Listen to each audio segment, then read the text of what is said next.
This next story is about Moses and the burning bush. God is speaking to Moses, and it'd be kind of weird, wouldn't it, to have a bush start speaking? So it'll be fun to see what it says. The bush that wouldn't stop burning. God speaks to Moses in a burning bush.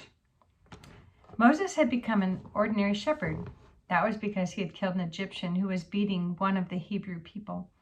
When Pharaoh heard about that, Moses had to run away from the palace where Pharaoh's daughter had raised him. He ran far away to Midian, and he became a shepherd for Jethro.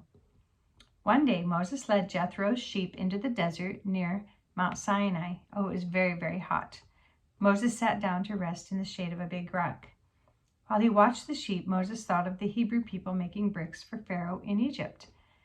If the princess had not raised him, he would have been a slave like the rest of them. Why doesn't God send some leader who can take them out of Egypt? Moses wondered. Suddenly, Moses sat up straight. A bush was burning. This could mean trouble. It might cause a brush fire. I must watch that fire to make sure that it does not spread, Moses said to himself. Moses ran over toward the bush. He would watch the bush until it stopped burning, and then he would go back to his sheep. The bush burned and burned, but it never seemed to burn up. Moses wondered what was happening. How can this be? Moses whispered. How can a bush keep on burning like that? Suddenly a voice called out from the burning bush. Moses, Moses, the voice said. Moses was afraid. He moved closer to the burning bush. Here I am.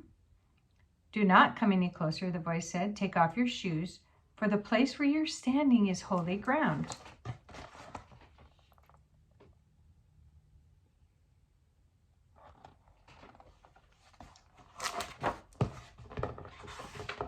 Moses quickly pulled off his shoes. He fell down before the bush. He knew then who was speaking. I am the God of your father, the God of Abraham, the God of Isaac, and the God of Jacob, said the voice. It was the voice of God speaking. Moses hid his face. He was afraid he might see God, and if he did, he might die. I have heard the cries of the Hebrew slaves, God said. I am going to lead them out of their slavery in Egypt. I will bring them into a new land, a wonderful land with plenty of food. Moses was so glad to hear this good news. At last, God would help the Hebrew slaves. But Moses wondered why God was telling these things to him. Why wasn't God telling the man who would lead the Hebrews from Egypt? Why wasn't God talking to some Hebrew leader in Egypt? Again, the voice of God spoke from the burning bush. You, Moses, will lead my people from Egypt, he said. Moses could scarcely believe what God was saying. How could he lead his people? He had run away from Egypt to save his own life. He thought of the Egyptians who wanted to kill him. He thought of the Hebrews who hated him because he was raised in the Egyptian palace. Who would want him to lead the Hebrew people? He would ask God about this. Who am I that I should go to Pharaoh? Moses asked. How can I lead all these people from Egypt? You will not do it alone, God said. I will go with you. I will bring you and the Hebrews back to this very mountain to worship.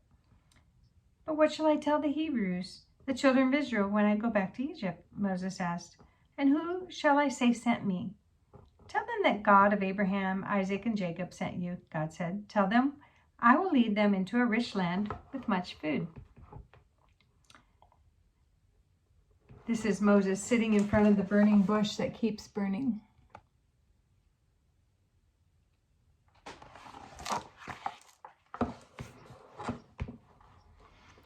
But they won't believe me, said Moses. How can I show them that God has really sent me?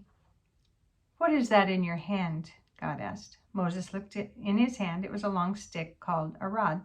A shepherd used a rod to fight wild animals. Throw the rod on the ground, God said. Moses threw the rod on the ground, and suddenly it became a snake. Oh, Moses was afraid. Don't run, God told Moses. Pick it up by the tail. When Moses picked it up by the tail, it became his rod again. Now, put your hand inside your robe, God told Moses. When Moses pulled out his hand, it was white with leprosy.